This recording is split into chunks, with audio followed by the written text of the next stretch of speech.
Alors ça, c'est Djibouti, un petit pays de la Corne de l'Afrique et qui a une population d'environ 1 million d'habitants. En 2017, une étude du PNUD, donc le Programme des Nations Unies pour le développement, a montré qu'environ 33,66% de la population djiboutienne vit dans un état de pauvreté avancé. Mais sauf que voilà, Djibouti est devenu aujourd'hui un pays qui a sur son sol énormément de puissances étrangères, de bases militaires occidentales telles que les bases américaines avec plus de 4000 hommes, des bases françaises avec environ 1500 hommes, des bases chinoises avec environ 1000 hommes ou encore des bases italiennes. Mais la question c'est de savoir qu'est-ce qui suscite autant de l'attrait pour ce petit pays qui n'a pas de richesse particulière. Alors déjà, très simple, sa situation géographique. Alors il faut savoir que Djibouti a un accès privilégié à une des voies maritimes les plus fréquentées au monde tout simplement. Je vous parle ici du détroit de Bab et Mandab via le canal de Suez. Il faut savoir que 40% du pétrole mondial et 9% du trafic maritime passe par ce canal-là. Ce canal large de seulement 28 km et qui relie limite l'Europe à l'Asie.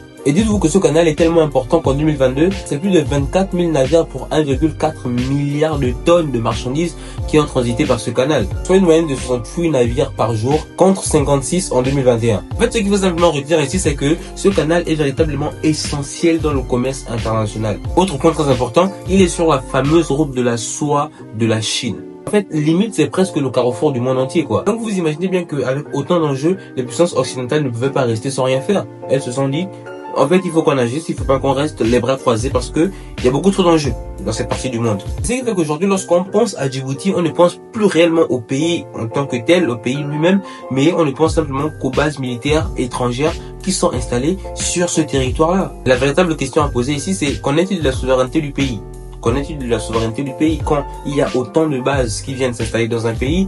Est-ce que le pays n'est pas souverain pour lui-même s'occuper de ces affaires-là? Et d'autant plus qu'en 2017, l'Iran a également souhaité installer une base à Djibouti, mais Djibouti a refusé. Mais comme vous le savez, dans ce genre d'histoire, l'argent n'est jamais très loin. Et puisque Djibouti reçoit pas mal d'argent de ces pays-là basés sur son sol. Et c'est donc environ 60 millions de dollars reçus de la part des États-Unis, 40 millions de la part de la France, ou encore 20 millions de la part de la Chine. Et voilà, comme quoi l'argent répond à tout. Enfin, presque tout. On va nuancer quand même. Mais outre cet aspect commercial, il faut savoir que cette région est très souvent enclin à des crises sécuritaires. Et notamment le pays qui est directement face de Djibouti, j'ai cité le Yémen. Alors, vous n'êtes pas sans ignorer que, enfin, pour ceux qui ont un peu de culture, que le Yémen depuis quelques années est dans une crise sécuritaire vraiment très importante qui menace forcément les pays alentours et Djibouti ne fait pas exception. Mais de façon beaucoup plus large, cette région du Proche-Orient représente un enjeu géopolitique vraiment très important. Les principales puissances du monde préfèrent justement garder un œil sur cette partie du monde. Bref, aujourd'hui, la plupart des puissances occidentales ont des bases militaires dans plusieurs pays,